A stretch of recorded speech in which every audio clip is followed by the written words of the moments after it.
क्या हो अगर मैं आपसे कहूं कि भगवत गीता सिर्फ एक धार्मिक ग्रंथ नहीं है, बल्कि यह एक ऐसी लाइफ मैनुअल है जिसे आज तक सही तरीके से समझाया ही नहीं गया। हमने गीता को हमेशा पूजा पाठ, प्रवचन तक सीमित कर दिया, लेकिन क्या आपने कभी सोचा है कि यह ज्ञान उस वक्त दिया गया था जब एक इंसान अपने जीवन के सबसे बड़े मेंटल ब्रेकडाउन से गुजर रहा था। हाँ, कुरुक्षेत्र के मैदान में जब अर्जुन के हाथ कांप रहे थे, मन डर से भरा हुआ था और वह अपने ही लोगों के सामने खड़े होकर टूट चुका था। और उसी वक्त जो उसे ज्ञान मिला वही है गीता। लेकिन आज हम आपको वही पुरानी कहानी नहीं सुनाएंगे। इस बार हम गीता को देखेंगे एक बिल्कुल नए नजरिए से, ना पूजा के चश्मे से, ना डर के नजरिए से, बल्कि एक ऐसे लाइफ के गाइड की तरह जो आपके daily problems, stress, confusion, fear और यहाँ तक कि लाइफ के डिसीजंस सबका सीधा जवाब दे सके। यहाँ आपको कठिन संस्कृत श्लोकों का बोझ भी नहीं मिलेगा। यहाँ आपको मिलेगा सीधा, सरल, पावरफुल ज्ञान जिसे आप अपनी जिंदगी में तुरंत अप्लाई कर सकते हैं। सोचिए, अगर अर्जुन की तरह आप भी अपने जीवन के किसी मोड़ पर खड़े हुए हैं, कंफ्यूज हैं, लॉस्ट हैं या डर से घिरे हुए हैं, तो क्या होगा अगर गीता आपको वही क्लैरिटी दे दे जिसकी आपको तलाश है? तो तैयार हो जाइए, क्योंकि यह सिर्फ एक ऑडियो बुक नहीं है, यह एक जर्नी है आपके अंदर के अर्जुन से आपके अंदर के कृष्णा तक पहुंचने की। और शायद इस सफर के अंत तक आप वही इंसान नहीं रहेंगे जो अभी हैं। तो चलिए शुरू करते हैं। अध्याय 1, अर्जुन विषाद योग। और जब एक योद्धा अंदर से टूट गया, और आज हम भी उसी तरह टूटे हुए हैं। कुरुक्षेत्र का मैदान, धूल से भरा आसमान, शंखों की गूंज और दो सेनाएं आमने सामने खड़ी हैं। इतिहास का सबसे बड़ा युद्ध शुरू होने वाला है। एक तरफ कौरव हैं और दूसरी तरफ पांडव। लेकिन रुकिए, यह सिर्फ एक पुरानी कहानी नहीं है, क्योंकि सच कहें तो आज भी हर इंसान अपने अपने कुरुक्षेत्र में खड़ा हुआ है। कहीं करियर का प्रेशर है, कहीं फैमिली की एक्सपेक्टेशंस, कहीं रिश्तों का कंफ्यूजन और कहीं खुद से लड़ाई। और उसी तरह उस भीड़ में खड़ा है अर्जुन। वह अर्जुन जिसे दुनिया स्ट्रॉन्गेस्ट मानती है, जो कभी नहीं हारता, जो सबका हीरो है। लेकिन आज वही अर्जुन टूट रहा है। वह श्री कृष्ण से कहते हैं, हे कृष्ण, मेरा रथ दोनों सेनाओं के बीच ले चलो। और जैसे ही वह देखता है भीष्म, द्रोण और अपने लोग, उसकी दुनिया मानो हिल जाती है। उसका शरीर कांपने लगता है, दिल भारी हो जाता है और दिमाग सवालों से भर जाता है। क्या मैं सही कर रहा हूं? क्या यह सब करने का कोई मतलब है? क्या मैं अपने ही लोगों के खिलाफ खड़ा हो सकता हूं? और यही अर्जुन सिर्फ अर्जुन नहीं रहता, वह बन जाता है आप, वह बन जाता है हम सब। आज भी जब हम अपनी लाइफ के किसी बड़े डिसीजन के सामने खड़े होते हैं, जब आपको समझ नहीं आता कि जॉब चुने या पैशन चुने, जब आपको फैमिली की एक्सपेक्टेशंस और अपने ड्रीम के बीच चूज करना होता है, जब आप मेंटली इतना ओवरवेल्म हो जाते हैं कि कुछ करने का मन ही नहीं करता, तो आप भी वही महसूस करते हैं जो आज अर्जुन कर रहे हैं। उनके हाथ कांपते हैं, कॉन्फिडेंस गिर जाता है, ओवरथिंकिंग बढ़ जाती है और फिर आप भी कह देते हैं, मुझसे नहीं होगा। अर्जुन भी यही कहते थे। वह अपना गांडीव नीचे रख देता है और कहते हैं कि मैं युद्ध नहीं करूंगा। लेकिन असली बात क्या है? क्या अर्जुन कमजोर हो गया था या वह पहली बार सच में अपने इमोशंस को देख रहा था? गीता हमें सिखाती है कि ब्रेकडाउन होना गलत नहीं है, कंफ्यूजन होना गलत नहीं है। गलत है वहीं रुक जाना, क्योंकि यही वह मोमेंट होता है जहां लाइफ आपको एक चॉइस देती है। या तो आप डर के आगे झुक जाओ या फिर सच को समझकर आगे बढ़ो। अर्जुन का विषाद कोई कमजोरी नहीं थी, बल्कि उसका एक टर्निंग पॉइंट था। और यही इस अध्याय का लेसन है। जब लाइफ आपको तोड़ती है, तभी वह आपको कुछ सिखाने वाली होती है। तो अगर आज आप भी किसी कंफ्यूजन या फियर से गुजर रहे हैं, तो समझ लीजिए आपका गीता का मोमेंट शुरू हो चुका है। और अब अगले अध्याय में हम समझेंगे कि आपकी सोच कैसे बदलेगी, क्योंकि अब श्री कृष्ण बोलेंगे। अध्याय 2, सांख्य योग, असली समझ की शुरुआत। कुरुक्षेत्र के मैदान में अर्जुन टूट चुके थे। उनका धनुष नीचे गिर चुका है। मन डर और भ्रम से भरा हुआ है और वह युद्ध करने से साफ मना कर चुके हैं। और तभी पहली बार कृष्ण बोलते हैं। लेकिन ध्यान दीजिए, यह कोई सामान्य बातचीत नहीं है। यह वो शब्द हैं जो एक टूटे हुए इंसान को फिर से खड़ा करने वाले हैं। श्री कृष्ण अर्जुन से कहते हैं, हे अर्जुन, यह कमजोरी तुम्हें शोभा नहीं देती। यह तुम्हारे जैसे वीर के लिए नहीं है। यह सुनकर अर्जुन और उलझ जाते हैं, क्योंकि आज भी जब हम टूटते हैं तो हमें भी यही लगता है, क्या मैं गलत हूं या मेरी फीलिंग्स सही हैं? और यहीं से श्री कृष्ण एक बहुत गहरी बात समझाते हैं। वह कहते हैं, तुम जिस चीज के लिए दुखी हो रहे हो, वह वास्तव में दुखी होने लायक है ही नहीं। क्यों? क्योंकि आत्मा कभी मरती नहीं है। शरीर बदलता है। जैसे हम पुराने कपड़े छोड़कर नए कपड़े पहनते हैं, वैसे ही आत्मा एक शरीर छोड़कर दूसरा शरीर धारण कर लेती है। मतलब, जिसे तुम अंत समझ रहे हो, वह सिर्फ एक चेंज है। अब जरा इसे आज की लाइफ से जोड़कर देखते हैं। हम क्यों दुखी होते हैं? किसी के जाने से, किसी रिलेशनशिप के खत्म होने से, जॉब लॉस से या फेलियर से, क्योंकि हम हर चीज को परमानेंट मान लेते हैं। लेकिन गीता कहती है कि कुछ भी परमानेंट नहीं है और यही समझ हर दुख को कम कर देती है। फिर श्री कृष्ण अर्जुन को उसके कर्तव्य की याद दिलाते हैं। तुम एक क्षत्रिय हो और तुम्हारा धर्म है धर्म के लिए लड़ना।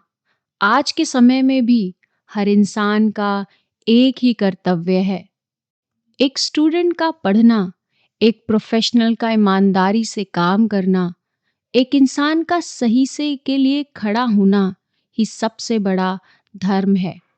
लेकिन हम सब क्या करते हैं? हम डर जाते हैं। हम रिजल्ट्स के बारे में सोचकर पीछे हट जाते हैं। और यहीं श्री कृष्ण गीता की सबसे पावरफुल लाइन बताते हैं कि कर्म करो, फल की इच्छा मत करो। सोचिए, अगर आप काम करते समय सिर्फ काम पर फोकस करेंगे, तो रिजल्ट की टेंशन अपने आप कम हो जाएगी। और इससे क्या होगा? स्ट्रेस खत्म होगा, फियर खत्म होगा और ओवर थिंकिंग भी खत्म हो जाएगी और परफॉर्मेंस अपने आप इम्प्रूव हो जाएगी। लेकिन असली चैलेंज क्या है? हमारा माइंड। इसलिए श्री कृष्ण कहते हैं, जिसने अपने मन को कंट्रोल कर लिया, वह जीवन में स्थिर हो गया। ऐसा व्यक्ति ना ज्यादा खुश होता है और ना ज्यादा दुखी।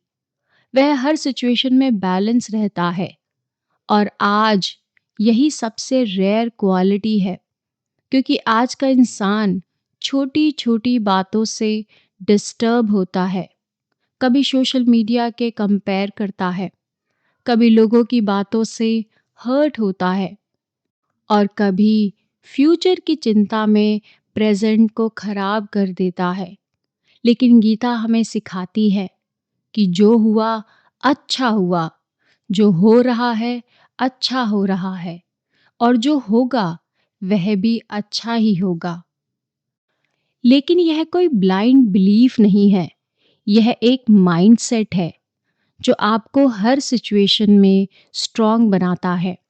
तो इस चैप्टर का सार क्या है कि आप शरीर नहीं हैं, आत्मा है।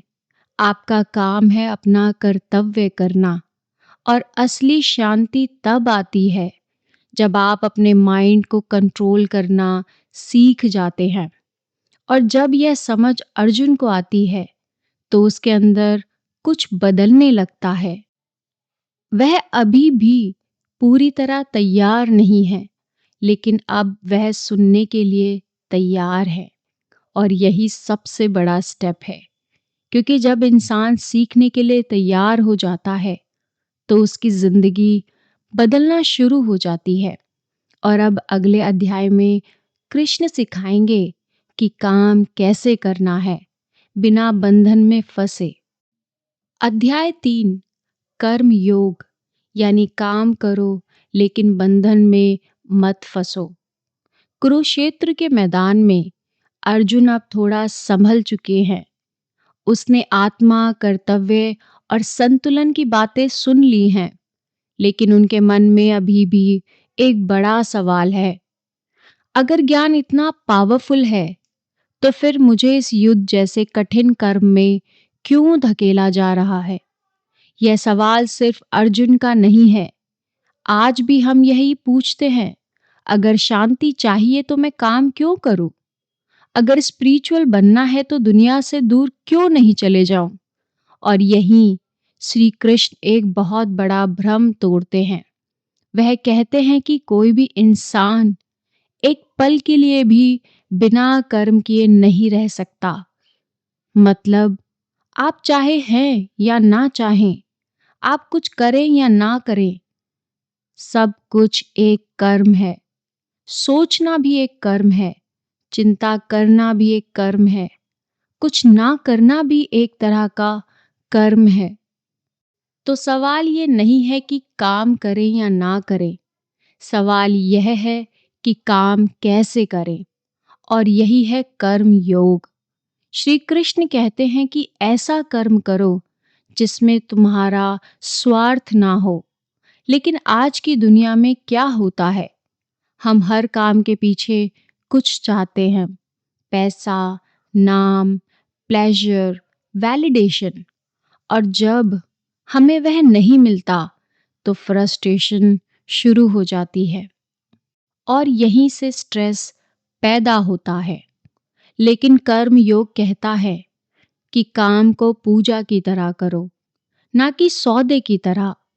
आज के कंटेक्स्ट में अगर हम इसको समझना चाहें, तो अगर आप काम सिर्फ सैलरी के लिए कर रहे हो, तो हर मंडे भारी लगेगा। लेकिन अगर आप काम को ग्रोथ, लर्निंग और कंट्रीब्यूशन की तरह करते हैं, तो वही काम मीनिंगफुल बन जाएगा।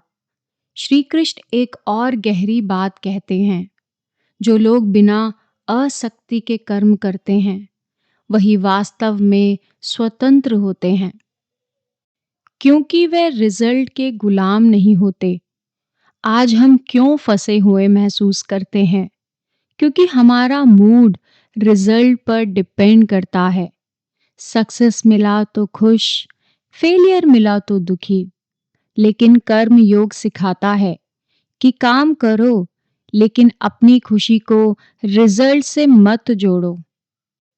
इसके बाद वह बताते हैं कि तुम जो करते हो, लोग वही फॉलो करते हैं।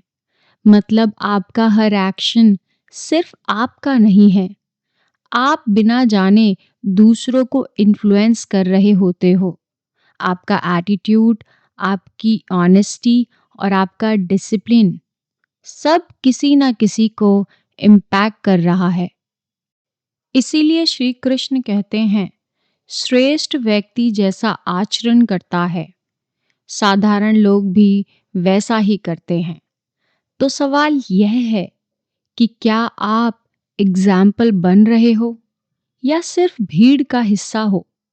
इस अध्याय का सार बहुत सिंपल है। आप काम से भाग नहीं सकते, लेकिन आप काम के तरीकों को चेंज कर सकते हो। या तो आप सेल्फिश वर्क को चूज कर सकते हो, जो आपको अल्टीमेटली स्ट्रेस देगा, या फिर आप सेल्फ वर्क भी कर सकते हो, जो सेल्फलेस होगा, जो आपको फ्रीडम देता है। तो अगली बार जब आप कोई काम करें, तो खुद से क्वेश्चन करने कि क्या मैं यह काम सिर्फ अपने लिए कर रहा हूँ या किसी को रिटर्न करने के लिए। और यही सवाल आपकी पूरी लाइफ चेंज कर सकता है। और जब यह अध्याय अपने अंतिम छोर पर है, तो अब अगले अध्याय में कृष्ण बताएंगे कि ज्ञान और कर्म के बीच का गहरा रहस्य क्या है। अध्याय 4, ज्ञान कर्म संन्यास योग और सही ज्ञान सही कर्म। कुरुक्षेत्र के मैदान में अर्जुन अब सुन रहे हैं, समझ रहे हैं, लेकिन उनके मन में एक और सवाल उठता है। वह पूछते हैं, हे माधव, आप जो ज्ञान मुझे दे रहे हैं, यह कितना पुराना है और आपने इसे सबसे पहले किसे दिया? यहाँ श्री कृष्ण एक रहस्यमयी बात बताते हैं।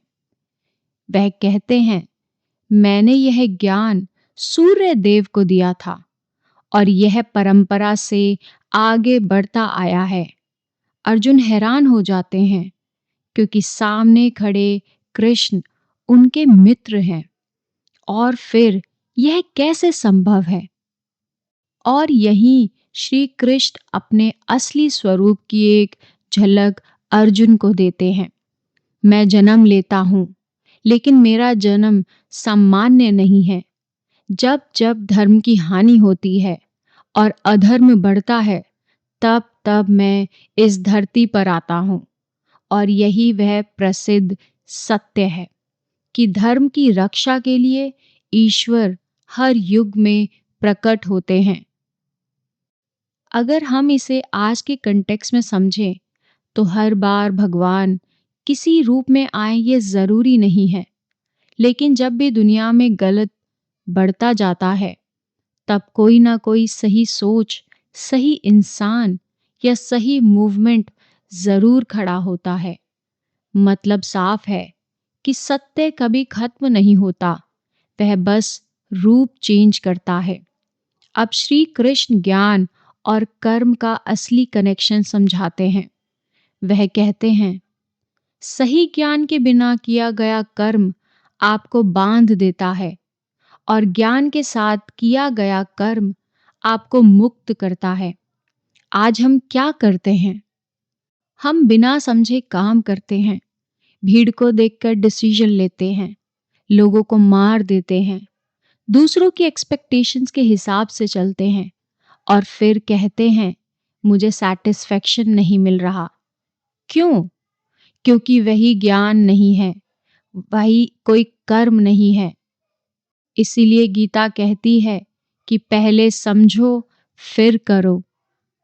और जब आप समझकर काम करते हो, तो वही काम मेडिटेशन बन जाता है।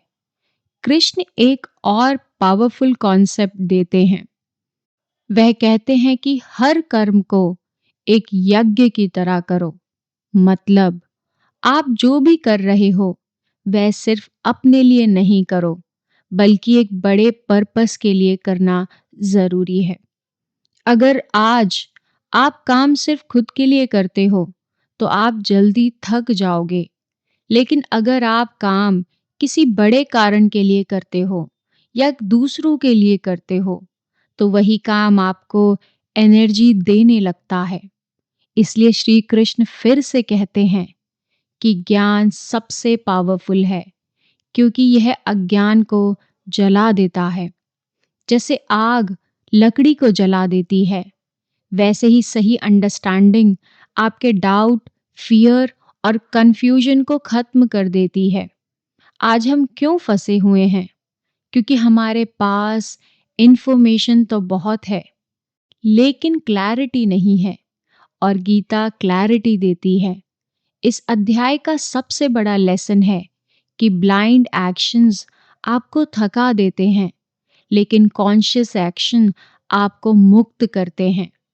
तो अगली बार जब आप कुछ करें, तो खुद से पूछिए कि क्या मैं समझकर कर रहा हूँ या बस कर रहा हूँ। और यही फर्क आपकी ऑर्डिनरी लाइफ को एक्स्ट्रा ऑर्डिनरी लाइफ के बीच में लेकर जाएगी। अगले अध्याय में हम समझेंगे कि असली फ्रीडम कैसे मिलती है। अध्याय 5, कर्म संन्यास योग और त्याग का असली मतलब। कुरुक्षेत्र के मैदान में अर्जुन अब और गहराई में सोच रहे हैं। उनके मन में एक और कंफ्यूजन है। वह पूछते हैं, हे कृष्ण, आप कभी कहते हो कि कर्म करो और कभी कहते हो कि त्याग करो, तो सही क्या है? यह कंफ्यूजन आज भी हर इंसान के अंदर है। हम सोचते हैं कि क्या सक्सेस पाने के लिए सब छोड़ना पड़ेगा? क्या पीस पाने के लिए दुनिया से दूर जाना पड़ेगा? क्या स्पिरिचुअल बनने का मतलब है करियर, पैसा, एम्बिशंस को छोड़ देना? और यही श्री कृष्ण एक बहुत बड़ा ट्रूथ बताते हैं। कर्म का त्याग नहीं, कर्म के फल के प्रति आसक्ति का त्याग ही असली संन्यास है। मतलब आपको काम छोड़ने की जरूरत नहीं है। आपको बस उस अटैचमेंट को छोड़ना है जो आपको रिजल्ट से बांधती है। आज की लाइफ में देखो, आप जॉब करते हो, लेकिन स्ट्रेस काम से नहीं आता। स्ट्रेस आता है प्रमोशन मिलेगा या नहीं, लोग क्या सोचेंगे, मैं सक्सेसफुल दिख रहा हूं या नहीं, मेरा इंक्रीमेंट हो रहा है या नहीं। और यही अटैचमेंट आपको अंदर से खा जाती है। और गीता कहती है कि काम करो, लेकिन खुद को रिजल्ट से मत जोड़ो। फिर श्री कृष्ण एक और गहरी बात बताते हैं। जो व्यक्ति समझता है कि मैं कुछ नहीं कर रहा, वही सच्चा ज्ञानी है। यह सुनने में अजीब लगता है, लेकिन इसका मतलब है जब आप ईगो छोड़ देते हो, मैं का त्याग कर देते हो और समझते हो कि आप सिर्फ एक माध्यम हो, तब आपका हर काम एफर्टलेस हो जाता है। हम आज हर चीज में मैं को जोड़ देते हैं। मैंने किया, मेरी मेहनत, मेरी सक्सेस, और यही मैं आपको भारी बना देता है। लेकिन जब आप मैं हटाते हो, तो लाइफ हल्की होने लगती है। फिर श्री कृष्ण बताते हैं कि जो व्यक्ति आपको सम्मान की दृष्टि से देखता है, वही सच्चा ज्ञानी है। इसका मतलब है ना किसी से ज्यादा लगाव, ना किसी से नफरत। और आज की दुनिया में क्या होता है, हम लोगों को जज कर रहे हैं, लैंड के लिए लड़ रहे हैं, स्टेटस के लिए, मनी के लिए, लुक्स के लिए जज कर रहे हैं, और फिर भी कंपैरिजन कर रहे हैं। और इन्हीं सब से जेलसी, इनसिक्योरिटी और स्ट्रेस बढ़ रहा है।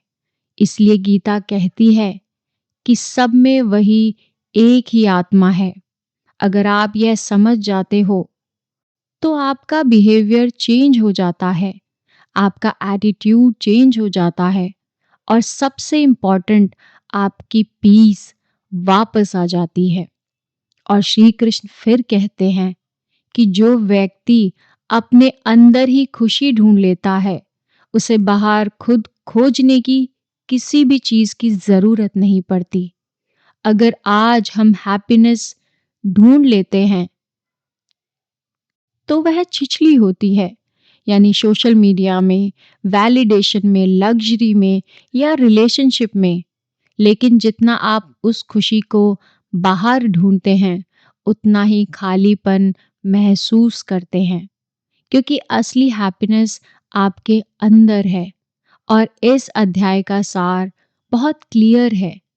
आपको दुनिया छोड़ने की ज़रूरत नहीं है, आपको बस अपनी सोच बदलने की ज़रूरत है। काम वही रहेगा, लेकिन आपका एटीट्यूड चेंज हो जाएगा और वही आपकी फ्रीडम बन जाएगी। तो अगली बार जब आप कोई काम करें तो सोचिए कि क्या मैं इस काम में फंसा हुआ हूँ या मैं इसे मुक्त होकर कर रहा हूँ। और यही फर्क स्ट्रेसफुल लाइफ और पीसफुल लाइफ के बीच होगा। अगले अध्याय में हम मिलते हैं और सीखेंगे कि मन को कंट्रोल कैसे करना है। अध्याय 6, ध्यान योग, मन को जीतना ही असली शक्ति है। कुरुक्षेत्र के मैदान में अब बात सिर्फ युद्ध की नहीं रही, अब बात उस असली बैटलफील्ड की हो रही है जो हर इंसान के अंदर है, जो है मन। अर्जुन अब एक और बड़ा सवाल पूछते हैं, हे कृष्ण, आप कहते हैं कि मन को कंट्रोल करो, लेकिन यह तो हवा से भी ज्यादा चंचल है, इसे रोकना बहुत मुश्किल है।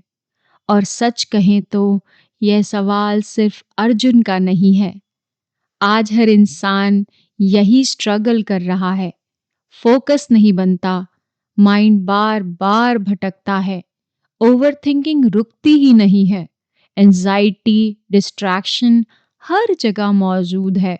और सबसे बड़ा प्रॉब्लम, हम अपने ही माइंड के कंट्रोल में हैं।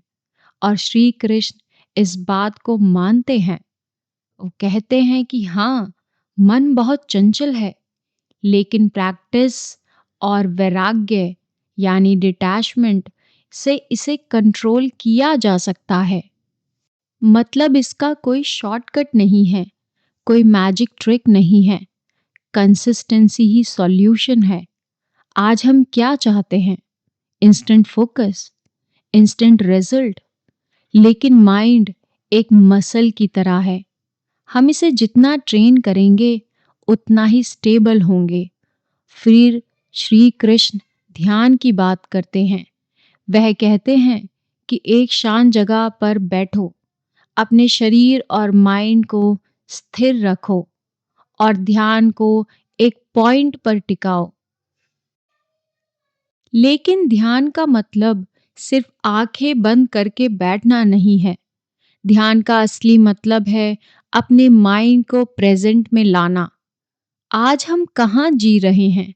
या तो पास्ट में, उसने ऐसा क्यों कहा, या फ्यूचर में, अगर ऐसा हो गया तो। लेकिन प्रेजेंट, वह तो मिस हो गया है और यही स्ट्रेस का कारण है। इसलिए गीता कहती है, जो व्यक्ति अपने माइंड को कंट्रोल कर लेता है, वह खुद का सबसे बड़ा मित्र बन जाता है। और जो माइंड को कंट्रोल नहीं कर पाता, वह खुद का सबसे बड़ा दुश्मन होता है। सोचिए, आपका सबसे बड़ा एनिमी बाहर नहीं है, वह आपके अंदर है। आपका फियर, आपका डाउट और आपकी ओवर थिंकिंग। लेकिन अच्छी खबर क्या है? आपका सबसे बड़ा स्ट्रेंथ भी आपके अंदर है, बस उसे ट्रेन करने की जरूरत है। फिर अर्जुन एक और सवाल पूछते हैं, अगर कोई कोशिश करे लेकिन बीच में फेल हो जाए तो आज भी हम यही सोचते हैं शायद। अगर मैं मेडिटेशन शुरू करूं तो कंसिस्टेंसी ना रख पाया तो क्या होगा? इसके जवाब में श्री कृष्ण बताते हैं कि कोई भी प्रयास कभी व्यर्थ नहीं जाता। आप जितना भी एफर्ट डालते हो वह कहीं ना कहीं स्टोर हो रहा है और आपको वह आगे मदद करेगा। और इस अध्याय का सबसे बड़ा लेसन यही है कि आप बाहर की दुनिया नहीं बल्कि अपने अंदर की दुनिया जीतिए। क्योंकि अगर आज आपका माइंड स्टेबल है तो प्रॉब्लम्स भी छोटी लगेगी, प्रेशर भी मैनेजेबल लगेगा और लाइफ भी क्लियर लगेगी। तो आज से थोड़ा समय खुद को दीजिए, 5-10 मिनट बस अपने माइंड को ऑब्जर्व कीजिए, क्योंकि यही छोटी प्रैक्टिस है आपको अंदर से स्ट्रांग बनाने की। और याद रखिए, जिसने अपने माइंड को जीत लिया उसने पूरी दुनिया जीत ली। अध्याय 7। इस अध्याय में कृष्ण बताते हैं कि भगवान को वास्तव में कैसे जाना जाए और सच्चा कनेक्शन क्या होता है। ज्ञान, विज्ञान, योग और भगवान को जानने की कोशिश को शुरू करते हैं। कुरुक्षेत्र के मैदान में श्री कृष्ण अर्जुन को सिर्फ कर्म या मन की बात नहीं समझा रहे। अब वह उसे अपने असली स्वरूप के बारे में बताना शुरू करते हैं। क्योंकि जब तक आप यह नहीं जानते कि सच्चाई क्या है, तब तक लाइफ का पूरा पिक्चर क्लियर नहीं होता। श्री कृष्ण कहते हैं कि अब मैं तुम्हें ऐसा ज्ञान दूंगा जिसे जानकर तुम्हें कुछ और जानने की जरूरत नहीं होगी। यह कोई सामान्य नॉलेज नहीं है, यह है अल्टीमेट अंडरस्टैंडिंग। वह बताते हैं कि यह पूरी दुनिया दो चीजों से बनी है, एक प्रकृति और दूसरी चेतना, जिसको कॉन्शियसनेस कहते हैं। जो कुछ आप देख सकते हो, बॉडी, ऑब्जेक्ट, मनी, ये शरीर, सब प्रकृति है। लेकिन जो देख नहीं सकते वह आपकी अवेयरनेस, आपकी सोल और आपकी चेतना, वह आपकी असली पहचान है। आज की दुनिया में हम कहाँ फंसे हैं? हम पूरी लाइफ बाहरी चीज़ों को देखने में लगा देते हैं। आपकी अपीयरेंस कैसी है, स्टेटस क्या है, आपकी पोजीशन क्या है, लेकिन अपने अंदर क्या है उसे जानने की कोशिश ही नहीं करते। इसलिए गीता कहती है कि जो मुझे हर चीज में देखता है और हर चीज को मुझ में देखता है वह कभी मुझसे दूर नहीं होता। मतलब भगवान कहीं दूर नहीं है, वह हर जगह है, नेचर में, लोगों में और सबसे इम्पोर्टेंट आपके अंदर। लेकिन प्रॉब्लम क्या है? हमारा माइंड माया में फंसा हुआ है। श्री कृष्ण कहते हैं, मेरी माया बहुत शक्तिशाली है और इसे पार करना आसान नहीं है। माया क्या है? इल्यूजन। आज के समय में सोशल मीडिया का illusion, perfect life, perfect partner का इल्यूजन, कंपैरिजन का इल्यूजन। और हमें लगता है उसकी लाइफ परफेक्ट है और मैं पीछे रह गया, और हम अंदर से डिस्टर्ब हो जाते हैं। लेकिन गीता कहती है कि जो दिख रहा है वह पूरी सच्चाई नहीं है। इसलिए श्री कृष्ण बताते हैं कि लोग मुझे 4 तरह से याद करते हैं। पहला, जो दुख में होते हैं। दूसरा, जो कुछ चाहते हैं। तीसरा, जो जानना चाहते हैं। चौथा, और जो सच में मुझे जानते हैं। लेकिन उनमें सबसे श्रेष्ठ कौन है? वह जो भगवान को सिर्फ पाने के लिए नहीं बल्कि उसे समझने और जुड़ने के लिए चाहता है। आज हम क्या करते हैं? हम भगवान को तब याद करते हैं जब प्रॉब्लम होती है, जब कुछ चाहिए होता है। लेकिन क्या हमने कभी ईश्वर को समझने की कोशिश की है? और यही इस अध्याय का एसेंस है कि भक्ति सिर्फ मांगने का नाम नहीं है, भक्ति समझने और जुड़ने का नाम है। तो अगर आप सच में लाइफ को समझना चाहते हैं, तो सिर्फ बाहर से मत देखिए, थोड़ा अंदर भी झांकिए, क्योंकि जो आप ढूंढ रहे हो वह शायद पहले से ही आपके अंदर मौजूद है। और यह जानना भी जरूरी है, लेकिन महसूस करना उससे भी ज्यादा जरूरी है। और जब यह कनेक्शन गॉड के साथ बन जाता है, तो लाइफ में एक अलग ही क्लैरिटी आती है। और अब अगले अध्याय में श्री कृष्ण बताएंगे कि मृत्यु, समय और अंतिम समय का सत्य क्या है। अध्याय 8, अक्षर ब्रह्म योग, जीवन, मृत्यु और अंतिम सत्य। कुरुक्षेत्र के मैदान में अर्जुन अब और गहरे सवाल पूछते हैं। हे कृष्ण, ब्रह्म क्या है? आत्मा क्या है? कर्म क्या है? और सबसे बड़ा सवाल, मृत्यु के समय क्या होता है? और सच कहें तो यह सवाल हर इंसान के अंदर कहीं ना कहीं छुपा होता है, लेकिन हम उससे बचते रहते हैं। हम लाइफ जीते हैं, प्लान्स बनाते हैं, ड्रीम्स देखते हैं, लेकिन कभी रुककर यह नहीं सोचते कि अंत में क्या होगा। श्री कृष्ण कहते हैं कि जो व्यक्ति अंतिम समय में जिस चीज को याद करता है, वह उसी को प्राप्त करता है। यह सुनकर थोड़ा अजीब लगता है। यानी आप पूरी लाइफ जैसे जीते हो, वैसे ही आपका अंत होता है। अगर आपका माइंड हमेशा फियर, अटैचमेंट और कंफ्यूजन में रहता है, तो अंतिम समय में भी वैसा ही चलेगा। लेकिन अगर आपका माइंड शांत, फोकस और कनेक्टेड है, तो अंत भी वैसा ही होगा। अब इसे आज की लाइफ से जोड़ें, तो हम अपना पूरा दिन कहाँ स्पेंड करते हैं? फोन, स्ट्रेस, सोशल मीडिया या रैंडम थॉट्स में। तो नेचुरली हमारा माइंड भी वैसा ही बन जाता है। गीता कहती है कि जैसा तुम सोचते हो, वैसे ही तुम बन जाते हो। इसलिए श्री कृष्ण कहते हैं कि हर समय मुझे याद करो और अपना कर्तव्य निभाओ। मतलब लाइफ से भागना नहीं है, लेकिन अंदर से कनेक्टेड रहना है। आज हम या तो पूरी तरह मटेरियलिस्टिक हो गए हैं, या फिर पूरी तरह दुनिया छोड़ने की बात करते हैं। लेकिन गीता बैलेंस सिखाती है कि काम भी करो और कनेक्शन भी बनाओ। फिर श्री कृष्ण टाइम की बात करते हैं। वह बताते हैं कि यह पूरा ब्रह्मांड साइकिल्स में चलता है। क्रिएशन, एग्जिस्टेंस एंड डिस्ट्रक्शन, सब कुछ चेंज हो रहा है। कुछ भी परमानेंट नहीं है। आज हम किस चीज से ज्यादा डरते हैं? चेंज से। लेकिन गीता कहती है कि चेंज ही रियलिटी है।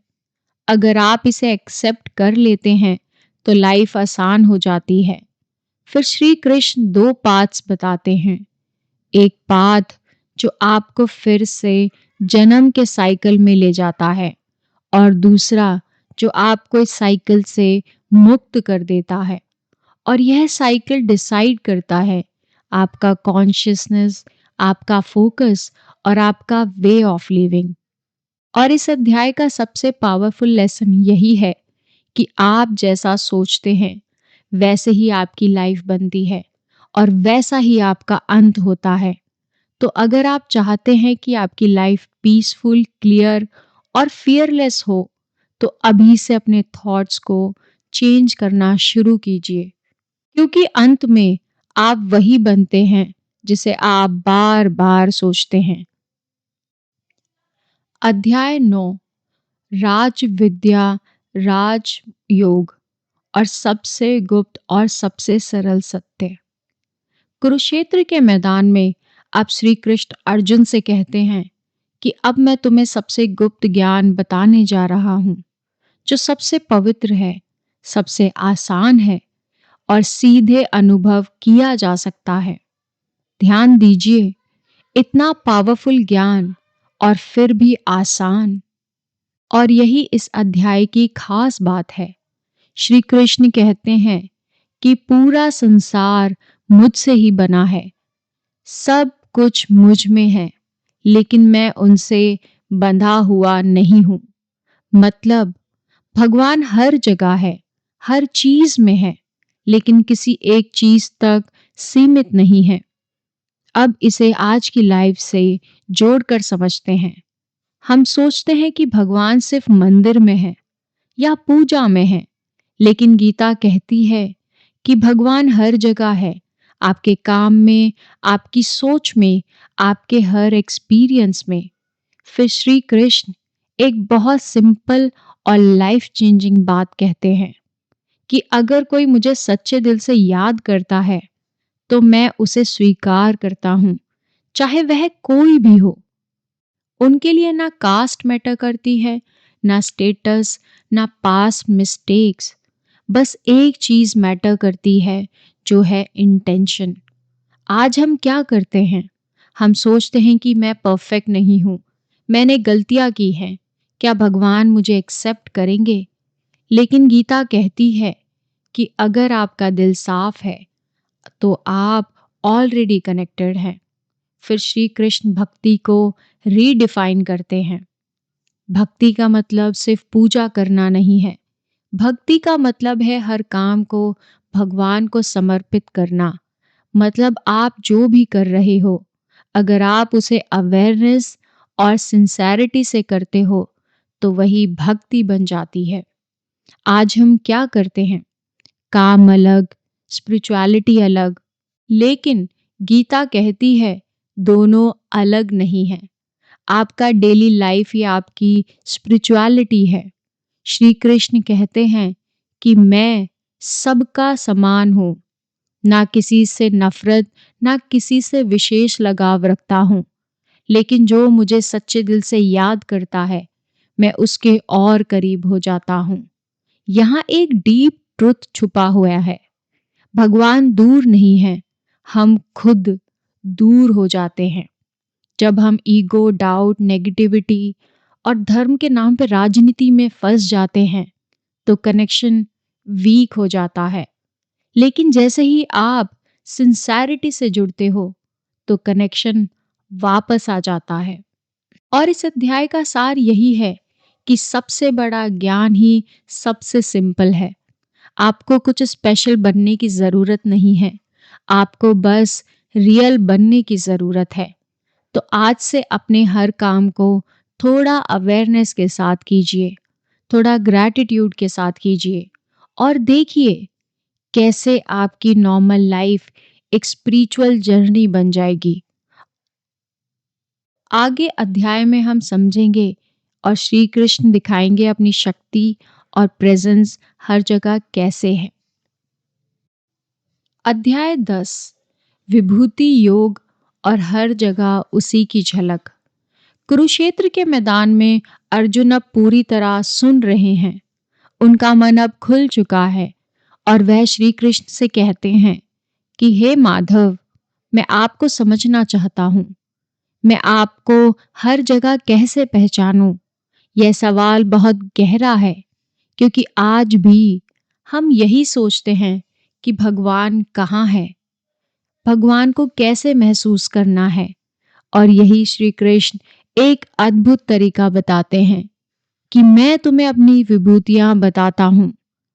यानी जहां जहां भी महानता, शक्ति, संतुलन और सुंदरता है, वह मेरी ही झलक है। मतलब जहां भी कुछ एक्स्ट्रा ऑर्डिनरी है, जहां भगवान की प्रेजेंस है।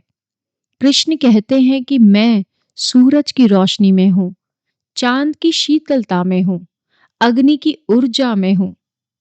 मैं हिमालय की ऊंचाइयों में हूँ, समुद्र की गहराइयों में हूँ। मैं हर उस चीज में हूँ जो सबसे श्रेष्ठ है। आज इसे लाइफ से जोड़ें तो जब आप एक खूबसूरत सनराइज देखते हो जब आप किसी पावरफुल लीडर को देखते हो, जब आप किसी की काइंडनेस या टैलेंट को देखते हो, तो समझो वह सिर्फ एक इंसान या चीज नहीं है, यह एक डिवाइन एक्सप्रेशन है। लेकिन प्रॉब्लम क्या है? हम चीजों को नॉर्मल समझ लेते हैं, हम नेचर को इग्नोर करते हैं, हम लोगों की अच्छाई को अंडर एस्टिमेट करते हैं, और इसलिए हम उस डिवाइन प्रेजेंस को मिस कर देते हैं। गीता कहती है कि अगर आप ध्यान से देखो तो हर जगह वही है। कृष्ण कहते हैं कि जो कुछ भी पावरफुल है, जो कुछ भी ब्यूटीफुल है, जो कुछ भी एक्स्ट्रा ऑर्डिनरी है, वह सब मेरी ही एक छोटी सी झलक है। सोचिए, अगर आप इस माइंडसेट से दुनिया को देखना शुरू कर दें, तो क्या बदलेगा? आप कंप्लेन कम करोगे, आप एप्रिशिएट ज़्यादा करोगे, आप नेगेटिव काम और ग्रेटफुल ज़्यादा बनोगे। और यही ट्रांसफॉर्मेशन है। आज हम क्यों अनहैप्पी रहते हैं? क्योंकि हम फोकस करते हैं क्या नहीं है, क्या गलत है। लेकिन गीता कहती है, देखो क्या है और कितना सुंदर है। और श्री कृष्ण एक बहुत पावरफुल लाइन कहते हैं कि इस पूरे ब्रह्मांड को मैं अपने एक अंश से ही धारण करता हूँ। मतलब जो कुछ आप देख रहे हो वह इन्फिनाइट का एक छोटा सा हिस्सा लगता है, और यही रियलाइजेशन आपको हम्बल बनाता है। और इस अध्याय का सार बहुत क्लियर है कि भगवान को ढूंढने मत जाओ, उन्हें पहचानना शुरू करो। हर अच्छी चीज में, हर इंस्पिरेशन में और हर ब्यूटी में वही है जो आज से जब भी आप कुछ भी अमेजिंग देखें, रुकिए और फील कीजिए। यह सिर्फ एक मोमेंट नहीं है, यह एक डिवाइन ग्लिम्स है।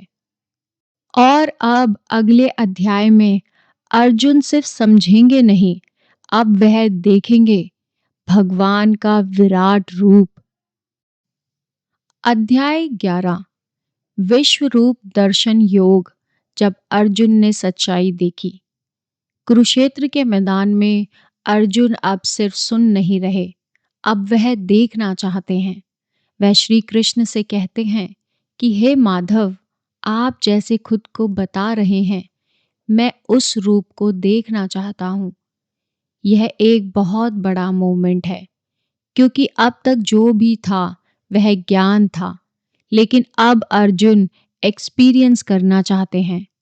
कृष्ण कहते हैं कि तुम मुझे अपने इन आंखों से नहीं देख सकते, मैं तुम्हें दिव्य दृष्टि देता हूँ। और जैसे ही अर्जुन को वह दृष्टि मिलती है, सब कुछ चेंज हो जाता है।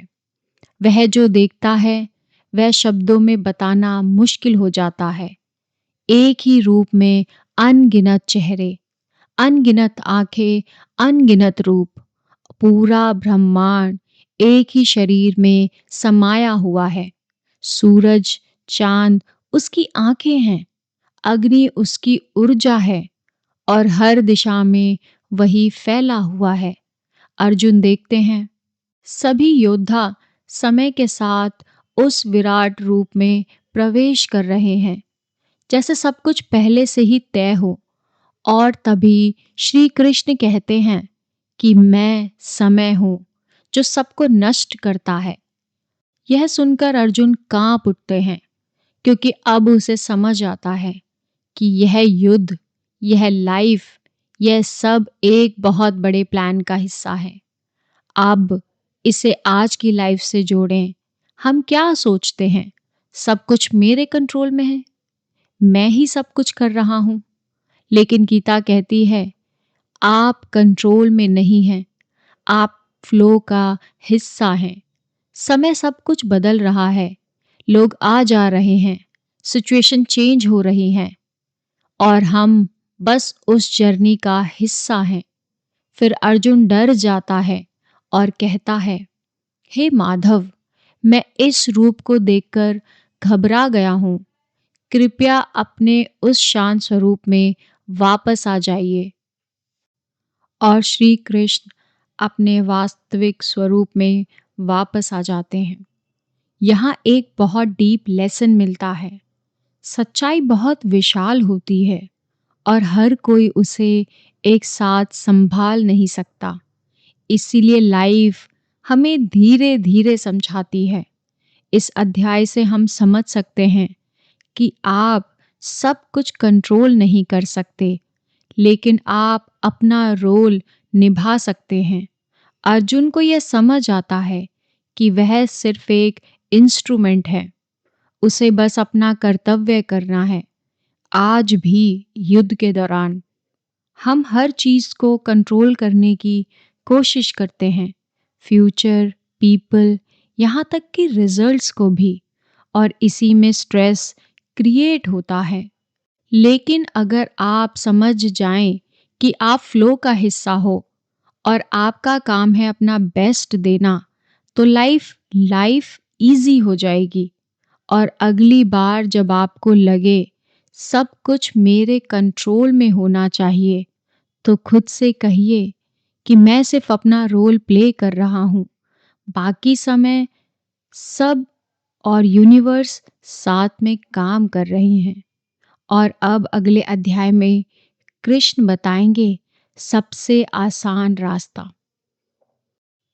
अध्याय 12, भक्ति योग और दिल से जुड़ने का रास्ता। अर्जुन अब एक बहुत गहरा और सीधा सवाल पूछते हैं। वह कहते हैं कि हे माधव, कौन बेहतर है, जो आपको एक रूप में पूछता है या जो आपको निराकार रूप में मानता है? यानी आज की लैंग्वेज में, क्या भगवान को मूर्ति के रूप में मानना सही है या एनर्जी यूनिवर्स के रूप में मानना चाहिए?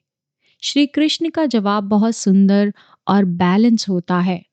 वह कहते हैं कि दोनों रास्ते सही हैं, लेकिन फॉर्म में भक्ति करना आसान है, क्योंकि इंसान का मन किसी रूप से आसानी से जुड़ता है। हम हर किसी के चेहरे से, पर्सनालिटी से, किसी रिलेशनशिप से कनेक्ट कर पाते हैं, लेकिन फॉर्मलेस को समझना थोड़ा डिफिकल्ट होता है। फिर श्री कृष्ण भक्ति को बहुत सिंपल बना देते हैं। वह कहते हैं कि बस अपना मन मुझ में लगाओ और मुझ पर विश्वास रखो, इतना ही। हाँ, इतना ही। भक्ति का मतलब कॉम्प्लिकेटेड रिचुअल्स नहीं होता। भक्ति का मतलब है सच्चा कनेक्शन। अब इसे आज की लाइफ से जोड़ो, तो आज हम रिलेशनशिप में भी क्या करते हैं? एक्सपेक्टेशंस, ईगो, कंडीशंस, और फिर कहते हैं कि कनेक्शन नहीं बन रहा। लेकिन जहाँ सच्चाई होती है, जहाँ ट्रस्ट होता है, वहाँ कनेक्शन अपने आप बनता है। और गीता कहती है कि भगवान से भी ऐसा ही रिश्ता बनाओ, सिंपल, रियल और बिना दिखावे का। और फिर श्री कृष्ण कहते हैं कि अगर तुम माइंड को पूरी तरह मुझ में नहीं लगा पा रहे, तो प्रैक्टिस करो। अगर वह भी नहीं हो पा रहा, तो मेरे लिए काम करो। और अगर वह भी नहीं हो पा रहा, तो कम से कम अपने कर्म के फल को छोड़ो। मतलब हर लेवल के लिए एक रास्ता है, कोई भी बाहर नहीं है। हम आज क्या करते हैं? या तो परफेक्ट बनने की कोशिश करते हैं या फिर हार मान लेते हैं। लेकिन गीता कहती है कि जहां हो वहीं से शुरू करो। फिर श्री कृष्ण एक ब्यूटीफुल लिस्ट देते हैं। वह बताते हैं कि कौन सा इंसान उन्हें सबसे प्रिय है, जो किसी से नफरत नहीं करता, जो सबके साथ दयालु है, ईगो नहीं रखता, खुशी और दुख में समान रहता है, माफ करना जानता है और अंदर से शांत है। सोचिए, अगर कोई ऐसा इंसान बन जाए तो उसकी लाइफ कैसी होगी? Peaceful, stable, fulfilled. और यही भक्ति का असली रूप है। यह सिर्फ भगवान को खुश करने के लिए नहीं है, यह खुद को बेहतर बनाने के लिए है। और इस अध्याय का सार यही है कि भगवान तक पहुंचने का रास्ता कॉम्प्लिकेटेड नहीं है, बस सच्चा ज्ञान होना ज़रूरी है। तो आज से थोड़ा कम दिखावा, थोड़ी ज़्यादा सच्चाई, थोड़ा कम ईगो और ज़्यादा सरेंडर, और देखिए कैसा आपका कनेक्शन धीरे-धीरे गहरा होता जाता है। और हम अब अगले अध्याय में श्री कृष्ण से समझेंगे कि शरीर और आत्मा का फ़र्क क्या है और असली पहचान क्या है।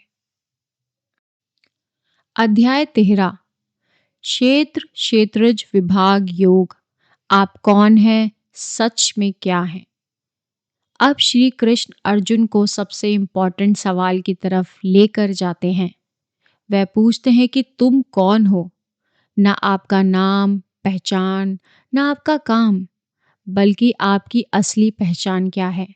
श्री कृष्ण कहते हैं कि यह शरीर एक क्षेत्र है, यानी एक फील्ड है, और जो इस शरीर को जानता है, जो इसे ऑब्जर्व करता है, वह है क्षेत्रज, यानी नोअर। मतलब आपका शरीर शरीर नहीं हो, वह आप हो जो शरीर को देख रहा है। अब इसे आज की लाइफ से जोड़ें तो हम अपनी पहचान किस से जोड़ते हैं? अपनी अपीयरेंस से, जॉब से, या अपने स्टेटस या रिलीजन से? और जब इनमें से कुछ भी नहीं बदलता है तो हमें लगता है कि मैं बदल गया हूँ, मैं खत्म हो गया।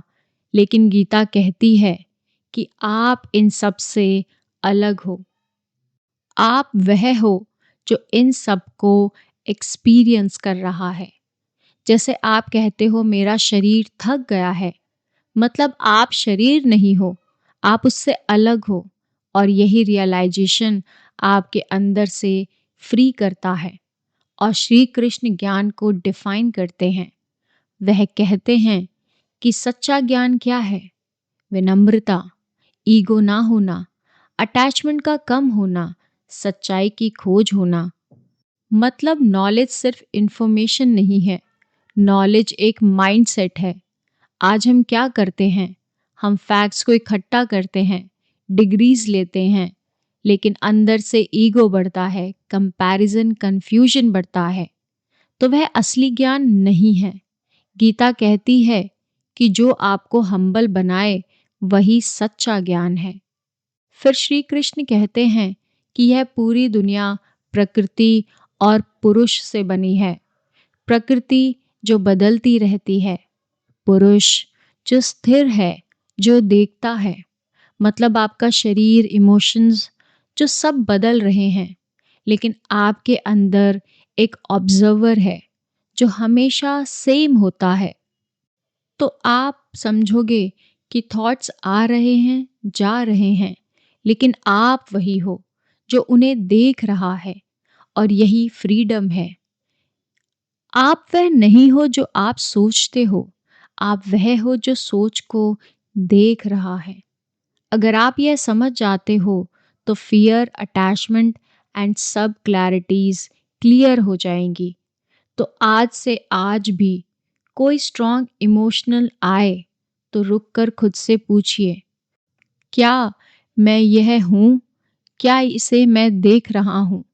और यही छोटा सा शिफ्ट आपकी पूरी आइडेंटिटी को चेंज कर सकता है। और अब अगले अध्याय में हम समझेंगे कि प्रकृति के 3 गुण क्या हैं जो आपकी पूरी पर्सनालिटी को चेंज कर सकता है। अध्याय 14, गुणत्रय विभाग योग। आपकी पर्सनालिटी को क्या चला रहा है? अब श्री कृष्ण अर्जुन को एक हिडन सिस्टम समझाते हैं। ऐसा सिस्टम जो हर इंसान की सोच, उसके बिहेवियर और डिसीजन को कंट्रोल करता है। वह कहते हैं कि यह प्रकृति पूरे 3 गुणों से बनी है। पहला है सत्व, दूसरा रजस, तीसरा तमस। और हर इंसान में ये तीनों मौजूद हैं, बस उनका प्रपोर्शन अलग अलग होता है। पहला गुण सत्व क्लैरिटी, पीस और बैलेंस होता है। जब आप काम होते हो, क्लियर सोचते हो, पॉजिटिव रहते हो और ग्रोथ पर फोकस करते हो, तो आप सत्व में हो। यह स्टेट आपको पीस देती है, लेकिन फिर भी यह भी एक बंधन है, क्योंकि इसमें भी गुड फ्यूल और गुड फील की अटैचमेंट होती है। दूसरा है रजस, एक्शन, डिजायर और रेस्टलेसनेस। जब आप एम्बिशियस होते हो, कुछ अचीव करना चाहते हो, बिजी रहते हो, हसल मोड में रहते हो, तो आप रजस में हो। यह आपको आगे बढ़ाता है, लेकिन साथ में स्ट्रेस, एंजाइटी और डिससैटिस्फैक्शन भी लाता है। तीसरा गुण है तमस। जब आप लेजी फील करते हो, कुछ करने का मन नहीं करता, ओवर थिंकिंग में फंसे रहते हो, प्रोक्रेस्टिनेशन करते हो, तो आप तमस में हो। यह आपको नीचे खींचता है और ग्रोथ रोकता है। अब सबसे इम्पॉर्टेंट बात, आप इन गुणों के कंट्रोल में हो या आप इन्हें कंट्रोल कर सकते हो। श्री कृष्ण यहाँ पर कहते हैं, जब तक आप अनअवेयर हो, तब तक आप इन गुणों के गुलाम हो। लेकिन जैसे ही आप अवेयर होते हो, आप इनके ऊपर उठ सकते हो। आज की सबसे बड़ी प्रॉब्लम यही है कि हम कहते हैं कि मेरा मूड ऐसा है, मैं ऐसा ही हूँ। लेकिन गीता कहती है कि आप ऐसे नहीं हो, आप सिर्फ एक स्टेट में हो और स्टेट बदली जा सकती है। जैसे आप लेजी फील कर रहे हो, तो वह आपकी आइडेंटिटी नहीं है, वह सिर्फ तमस है। अगर आप ओवरवर्क्ड और स्ट्रेस्ड हो, तो वह रजस है। अगर आप काम और फोकस हो, तो वह सत्व है। और यह समझ आते ही आप खुद को जज करना छोड़ देते हो और खुद को समझना शुरू कर देते हो। श्री कृष्ण कहते हैं, अल्टीमेट गोल क्या है? इन तीनों गुणों से ऊपर उठना। मतलब ना सत्व में अटकना, ना रजस में फंसना, ना तमस में गिरना, बल्कि इन सब को ऑब्जर्व करना और उनसे बियॉन्ड जाना। आज के कंटेक्स्ट में आप काम करो रजस, लेकिन अंदर से शांत रहो यानी सत्व, और आलस से बचो यानी तमस से बचो। और धीरे धीरे आप इन सब के ऊपर उठ जाओगे। और इस अध्याय से हम सीखते हैं कि आपकी पर्सनालिटी फिक्स नहीं है, वह चेंज हो सकती है। तो अगली बार जब आप कोई बिहेवियर देखें, तो खुद से पूछिए, यह मैं हूं या सिर्फ एक गुण है? यही अवेयरनेस आपको कंट्रोल वापस लाएगी। और जब आपकी यह समझ डेवलप होगी, तो आपकी लाइफ पीसफुल होगी। और अब अगले अध्याय में कृष्ण बताएंगे कि जीवन का मूल क्या है और अल्टीमेट रियलिटी क्या है। अध्याय 15, पुरुषोत्तम योग, जीवन की जड़ को समझो। कुरुक्षेत्र के मैदान में अब श्री कृष्ण अर्जुन को एक बहुत ही यूनिक एग्जाम्पल देते हैं। वह कहते हैं कि यह संसार एक उल्टे पेड़ की तरह है, जिसकी जड़ ऊपर है और शाखाएं नीचे फैली हुई हैं। पहली नजर में यह अजीब लगता है, लेकिन इसका मतलब बहुत गहरा है। जड़ क्या है? ऊपर यानी परम सत्य, भगवान, अल्टीमेट रियलिटी। और नीचे शाखाएं मतलब दुनिया, रिश्ते, काम और डिजायर। हम सब पेड़ की शाखाओं में उलझे हुए हैं, लेकिन हमारी जड़ कहीं और है। आज की लाइफ में देखो तो हमारा पूरा फोकस कहाँ है? मनी, करियर, स्टेटस यानी शाखाओं पर है, लेकिन हमने कभी जड़ को समझने की कोशिश ही नहीं की। और यही कारण है कि हम जितना भी पा लें, फिर भी अंदर खालीपन रहता है। श्री कृष्ण कहते हैं कि इस पेड़ को वैराग्य की तलवार से काटो, यानी डिटैचमेंट की तलवार से काटो, और अपनी असली जड़ तक पहुँचो, मतलब दुनिया को छोड़ना नहीं है, लेकिन उसमें फंसना भी नहीं है। आज हम क्या कर रहे हैं? या तो पूरी तरह अटैच हो जाते हैं या फिर सब छोड़ने की बात करते हैं। लेकिन गीता बैलेंस सिखाती है। Use the world but don't get used to it. फिर श्री कृष्ण एक और डीप ट्रूथ बताते हैं। हर इंसान के अंदर मेरा ही अंश है। आप सिर्फ बॉडी नहीं है, आपके अंदर भी वही डिवाइन स्पार्क है। लेकिन प्रॉब्लम क्या है? हम अपनी आइडेंटिटी भूल चुके हैं। हम सिर्फ खुद को नाम, काम, स्टेटस तक ही लिमिट कर रहे हैं और यही लिमिटेशन हमें छोटा बना देती है। और यहाँ श्री कृष्ण बताते हैं कि दो तरह के बीइंग्स होते हैं। पहले शर, जो नष्ट हो जाते हैं, यानी शरीर, चीज़ें इत्यादि। दूसरा अशर, जो नहीं बदलते, यानी आत्मा। और इन दोनों से ऊपर है पुरुषोत्तम, यानी सुप्रीम, जो सबको कंट्रोल करता है। और यही अल्टीमेट रियलिटी है। इसका मतलब आपका शरीर बदलेगा, लाइफ बदलेगी, आपकी सिचुएशन बदलेगी, लेकिन आपके अंदर कुछ ऐसा है जो कभी नहीं बदलता। अगर आप उसे कनेक्ट हो जाते हो तो लाइफ स्टेबल हो जाती है। और यह अध्याय हमें सिखाता है कि आप शाखाओं में खो गए हो, अब जड़ तक वापस जाओ। अध्याय 16, देवासुर संपन्न विभाग योग। आपके अंदर देवता है या दानव? कृष्ण अब अर्जुन को एक बहुत ही सीधी और पावरफुल बात समझाते हैं।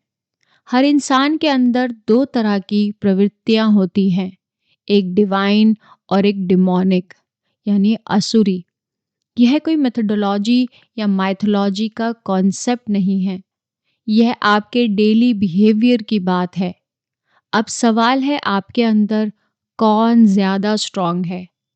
कृष्ण पहले देवी गुण की बात करते हैं, जो निर्भयता, सच्चाई, दया, अहिंसा, क्षमा और ईगो का ना होना होता है। ऐसा इंसान शांत रहता है, क्लियर सोचता है और लाइफ में आगे बढ़ता है बिना किसी को हर्ट किए हुए। आप सोचिए, अगर कोई इंसान ऐसा हो जाए तो उसकी लाइफ कैसी होगी? Stable, peaceful. और अब दूसरी तरफ आसुरी गुण, जिसमें ईगो, गुस्सा, लालच, झूठ, दूसरों को नीचा दिखाना और सिर्फ अपने बारे में सोचना। ऐसा इंसान बाहर से स्ट्रांग लग सकता है, लेकिन अंदर से खोखला और हमेशा रेस्टलेस रहता है। अब इसे आज की लाइफ से जोड़ो तो आज हम किसी चीज़ को प्रमोट कर रहे हैं। ईगो, कंपैरिजन, मैं सबसे बेहतर वाले एटीट्यूड को हम आगे ला रहे हैं। और फिर हम पूछते हैं कि मुझे पीस क्यों नहीं मिल रही? क्योंकि अंदर आसुरी गुण बढ़ रहे हैं। कृष्ण कहते हैं कि देवी गुण आपको मुक्त करते हैं और आसुरी गुण आपको बांध देते हैं। आपकी हैबिट्स ही आपकी डेस्टिनी बना रही है। इसलिए फिर एक गुण और डेंजरस माइंडसेट दैवीय गुण को खत्म करता है। आसुरी सोच वाला इंसान क्या सोचता है? यह दुनिया रैंडम है, कोई हायर पर्पस नहीं है, बस जो करना है करो। और इसी सोच से सेल्फिशनेस, ग्रीड और डिस्ट्रक्शन बढ़ता है। आज के समय में जब लोग सिर्फ शॉर्ट टर्म प्लेजर के पीछे भागते हैं, जब एथिक्स को इग्नोर किया जाता है, तो वही आसुरी प्रवृत्ति है। लेकिन गीता आपको जज नहीं करती, वह आपको जागरूक बनाती है। क्योंकि सच्चाई यह है कि दोनों गुण आपके अंदर हैं। जब आप डिसीजन लेते हो, जब आप चूज करते हो देवी या आसुरी गुण, तो सवाल यह नहीं है कि मैं कैसा इंसान हूँ। सवाल यह है कि मैं हर दिन क्या चुन रहा हूँ। इस अध्याय के सार की बात करें तो आपकी डेस्टिनी बाहर से नहीं है, अंदर से बन रही है। आज से थोड़ा ऑब्जर्व कीजिए आपके थॉट्स, आपके बिहेवियर, और धीरे धीरे देवीय गुण को बढ़ाइए, क्योंकि वही आपको फ्रीडम, पीस और रियल सक्सेस देगी। और अब कृष्ण अगले अध्याय में बताएंगे कि आपकी श्रद्धा कैसी है और वह आपकी लाइफ को कैसे शेप करती है। अध्याय 17। आपकी श्रद्धा ही आपकी पहचान है। अर्जुन अब एक बहुत प्रैक्टिकल सवाल पूछते हैं। वह कहते हैं कि हे माधव, अगर कोई इंसान शास्त्रों को फॉलो नहीं करता लेकिन फिर भी श्रद्धा से कुछ करता है, तो उसकी स्थिति क्या है? यह सवाल आज के समय में भी और रिलेवेंट है, क्योंकि आज बहुत लोग कहते हैं कि मैं रिलीजियस नहीं हूँ, लेकिन मैं स्पिरिचुअल हूँ, मैं अपने तरीके से बिलीव करता हूँ। तो क्या यह सही है? श्री कृष्ण कहते हैं कि हर इंसान की श्रद्धा उसके स्वभाव के अनुसार होती है। मतलब आप जैसा सोचते हो, जैसे इन्वायरमेंट में रहते हो, जैसे हैबिट्स बनाते हो, वैसी ही आपकी श्रद्धा बनती है और वही आपकी लाइफ को शेप करती है। फिर श्री कृष्ण बताते हैं कि श्रद्धा के 3 प्रकार होते हैं। पहला सात्विक श्रद्धा, दूसरा राजसिक श्रद्धा, तीसरा तामसिक श्रद्धा। चलिए इन तीनों को समझते हैं। सात्विक श्रद्धा ऐसा इंसान सच्चाई में विश्वास करता है, वह प्योर और बैलेंस रहता है और सही तरीके से पूजा या कर्म करता है। उसकी लाइफ में क्लैरिटी और पीस होती है। दूसरा राजसिक श्रद्धा, जो ड्रिवन होती है डिजायर से। ऐसा इंसान पूजा भी करता है, कर्म भी करता है, लेकिन उसके पीछे कोई मोटिव होता है, कोई विश होती है। वह भगवान को एक टूल की तरह यूज करता है और इसलिए उसकी लाइफ में रेस्टलेसनेस बनी रहती है। तीसरा है तामसिक श्रद्धा, जो इग्नोरेंस, ब्लाइंडनेस को दिखाती है। ऐसा इंसान समझे तो बिना कुछ समझे भी कुछ भी फॉलो करता है, गलत बिलीफ में फंसता है और कभी कभी खुद को या दूसरों को नुकसान भी पहुंचाता है, और यह सबसे डेंजरस है। और आज की लाइफ से अगर जोड़ें तो आप जो खाते हो, बोलते हो, जैसा सोचते हो, सब आपकी श्रद्धा को रिफ्लेक्ट करता है। कृष्ण कहते हैं कि भोजन, यज्ञ, तप और ध्यान सब 3 प्रकार के होते हैं, जो सेम है, सात्विक, राजसिक और तामसिक। यानी आपका लाइफस्टाइल ही आपकी स्पिरिचुअलिटी है। आज हम क्या करते हैं? हम सोचते हैं कि हम स्पिरिचुअलिटी से अलग हैं, हमारी डेली लाइफ अलग है, लेकिन गीता कहती है कि आपकी डेली लाइफ ही आपकी स्पिरिचुअलिटी है।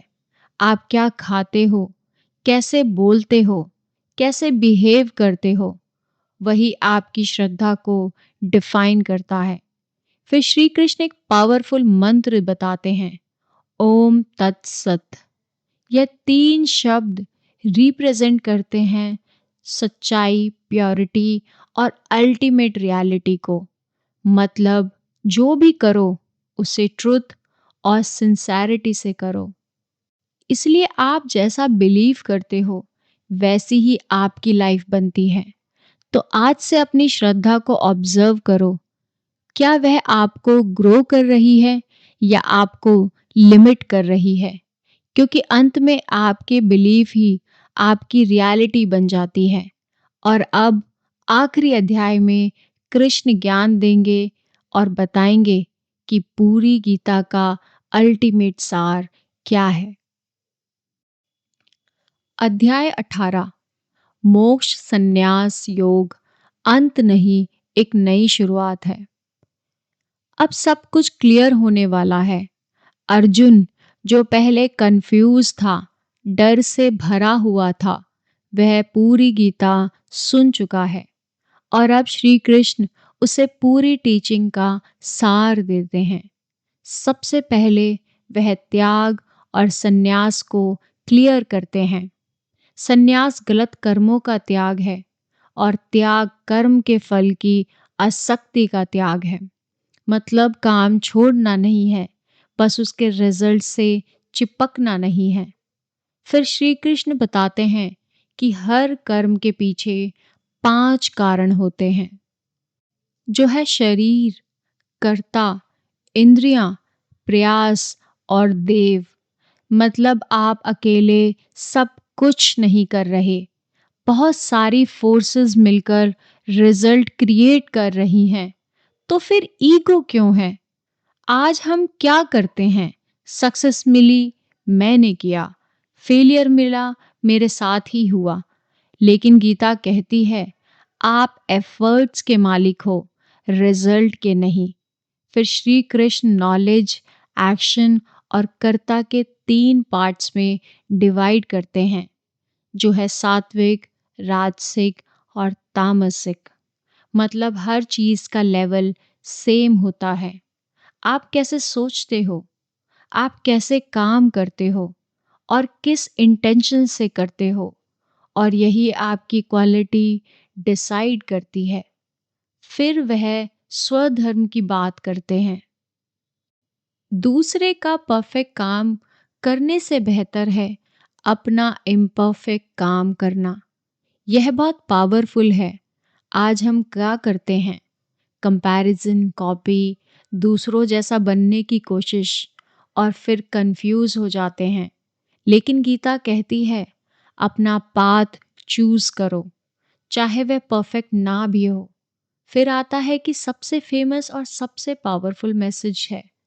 कृष्ण कहते हैं कि सभी धर्मों को छोड़कर बस मेरी शरण में आ जाओ, मैं तुम्हें सभी पापों से मुक्त कर दूंगा, डरो मत। यह सरेंडर है। मतलब आप सब कुछ कंट्रोल नहीं कर सकते, तो थोड़ा ट्रस्ट भी रखिए। आज की लाइफ में हम हर चीज को कंट्रोल करना चाहते हैं, फ्यूचर, आउटकम, पीपल, और इसी में स्ट्रेस क्रिएट होता है। लेकिन जब आप ट्रस्ट करना सीखते हो तो लाइफ आसान हो जाती है। अब आखिरी मोमेंट, श्री कृष्ण अर्जुन से कहते हैं क्या तुम्हारा भ्रम खत्म हुआ? और अर्जुन जवाब देते हैं हाँ, मेरा मोह नष्ट हो गया है।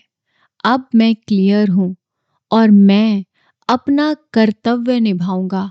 और यही ट्रांसफॉर्मेशन है। शुरुआत में कंफ्यूजन, फियर, एस्केप, और अंत में क्लैरिटी, करेज और एक्शन। इस पूरे अध्याय की सार की बात करें तो ज्ञान का असली पर्पस है एक्शन। अगर आपने सब समझ लिया लेकिन एक्शन नहीं लिया तो आपने कुछ भी नहीं किया, कुछ भी नहीं बदला। तो अब सवाल आपसे है, आपने गीता सुनी, समझी, लेकिन क्या आप उसे जिएंगे? क्योंकि अंत में लाइफ बदलती है जब अंडरस्टैंडिंग एक्शन में बदलती है। तो उठिए क्लियर माइंड के साथ, फियरलेस हार्ट के साथ, और अपना कुरुक्षेत्र जीतिए, क्योंकि अब आप तैयार हैं। तो दोस्तों, आपको हमारी ये ऑडियो बुक और भगवत गीता का सार पसंद आया होगा, एक अलग अंदाज में। और आखिर में एक आखिरी सवाल, क्या सच में ये कहानी अर्जुन की थी? क्या यह पूरी कहानी आपकी नहीं है? क्योंकि अगर आप गहराई से फील करें तो गीता कभी भी सिर्फ एक युद्ध की कहानी नहीं थी। यह एक ऐसे इंसान की कहानी थी जो लाइफ में सबसे बड़े मोड़ पर खड़ा हुआ था, कंफ्यूज, डरा हुआ, ठीक आपकी और मेरी तरह, हम सब की तरह। बस फर्क इतना है कि उसका कुरुक्षेत्र मैदान में था और हमारा कुरुक्षेत्र हमारे माइंड में है, जहां हर दिन डिसीजंस की लड़ाई होती है, जहां सही और आसान के बीच संघर्ष होता है, जहां हम जानते तो हैं कि क्या करना है, लेकिन डर, डाउट और ओवरथिंकिंग हमें रोक लेती है। याद कीजिए इस सफ़र की शुरुआत कहाँ से हुई थी। एक योद्धा जो कभी नहीं हारा, वह अपने ही विचारों से हार गया था। उसके हाथ काँप रहे थे, उसका मन डर से भर गया था और उसने कह दिया था कि मैं नहीं लड़ूंगा। और सच बताइए, कितनी बार आपने भी लाइफ में फील किया है जब आप जानते थे कि आपको क्या करना है, लेकिन आपने खुद को ही रोक लिया। लेकिन जब आपने चांसेस छोड़ दिए, जब आपने खुद पर डाउट किया, जब आपने डर को डिसीजन लेने से रोक दिया, वही मूवमेंट आपका गीता मूवमेंट था। लेकिन यही गीता की सबसे बड़ी पावरफुल बात शुरू होती है। गीता आपको यह नहीं सिखाती कि डर खत्म हो जाएगा। गीता यह सिखाती है कि डर के बाद भी कैसे खड़ा होना है। यह आपको यह नहीं कहती कि लाइफ आसान हो जाएगी। यह आपको सिखाती है कि आप मजबूत कैसे बनेंगे, आपके कंट्रोल में चीज़ें कैसे होंगी, क्योंकि आपको सब कुछ कंट्रोल करने की ज़रूरत ही नहीं है। और शायद यही सबसे बड़ा इल्यूजन में है कि जिसमें हम जी रहे हैं। हम सोचते हैं कि अगर सब कुछ परफेक्ट हो जाए तो हम खुश हो जाएंगे, लेकिन गीता समझाती है कि आप परफेक्ट सिचुएशन का इंतज़ार मत करो। आप खुद को इतना स्ट्रांग बनाओ कि कोई भी सिचुएशन आपको हिला ना सके। इस पूरे सफ़र में आपने क्या सीखा? कि आप शरीर नहीं हैं, आप उससे कहीं ज़्यादा हैं। आपका काम है कर्म करना, कंट्रोल नहीं करना। आपका सबसे बड़ा एनिमी कोई और नहीं है, आपका अपना माइंड है। और आपका सबसे बड़ा स्ट्रेंथ भी आपके माइंड ही है। और आपने यह भी सीखा कि अटैचमेंट आपको बांधता है और अवेयरनेस मुक्त करती है। कंपैरिजन आपको छोटा बनाता है और एक्सेप्टेंस आपको पावरफुल बनाती है। भागने से प्रॉब्लम खत्म नहीं होती, लेकिन फेस करने से आप बदल जाते हैं। और अब जब आप यहाँ खड़े हो, इस जर्नी के एंड तक बने हुए हो, तो एक सच्चाई सामने आती है कि आप अब पहले जैसे नहीं रहे। शायद आपकी प्रॉब्लम्स वही हैं, सिचुएशंस भी वही हैं, लोग भी वही हैं, लेकिन आपकी सोच चेंज हो चुकी है। अब आपका अगला कदम क्या है? क्या आप इस ज्ञान को सिर्फ सुनकर भूल जाएंगे या आप इसे जीना शुरू करेंगे? क्योंकि एंड में नॉलेज पावर नहीं है, अप्लाइड नॉलेज ही पावर है। तो अगली बार जब लाइफ आपको आपके कुरुक्षेत्र में खड़ा करे, जहाँ डिसीजन टफ हो, रास्ते अनक्लियर हो, जहाँ लाउड हो और कॉन्फिडेंस भी लो हो, तो भागिए मत, रुकिए और खुद से पूछिए, अगर मेरे अंदर कृष्ण होते तो वह मुझे क्या कहते? और आपको जवाब मिलेगा, क्योंकि वह आवाज़ हमेशा से आपके अंदर थी, बस आप उसे सुन नहीं पा रहे थे। तो उठिए, अपने डर के साथ, अपने डाउट के साथ, लेकिन इस बार क्लैरिटी के साथ, क्योंकि जीतने के लिए परफेक्ट होना ज़रूरी नहीं है, सिर्फ खड़ा होना ज़रूरी है। और दुनिया की कोई भी लड़ाई आपको हरा नहीं सकती। इसी के साथ द रीडिंग विंडोज़ के सफ़र को यही विराम देते हैं। लेकिन यह अंत नहीं है, यह एक नई शुरुआत है, क्योंकि अब गीता एक किताब नहीं है, यह एक सोच बन चुकी है। तो अब फैसला आपका है, क्या आप वही पुराने इंसान बने रहेंगे या उस नए वर्जन के साथ कदम रखेंगे जो डरता नहीं है, जो रुकता नहीं है, क्योंकि कुरुक्षेत्र हमेशा रहेगा, लेकिन अब आप भी तैयार हैं। तो दोस्तों, अगर आपको यह सफ़र पसंद आया हो, अगर इस कहानी ने आपको कहीं न कहीं इम्पैक्ट दिया हो, तो नीचे कमेंट में ज़रूर बताइए कि इस पूरी जर्नी में आपको सबसे ज़्यादा कौन-सा लेसन कनेक्ट हुआ। पढ़ते रहिए, समझते रहिए और ग्रो करते रहिए द रीडिंग विंडोज़ के साथ। Thank you.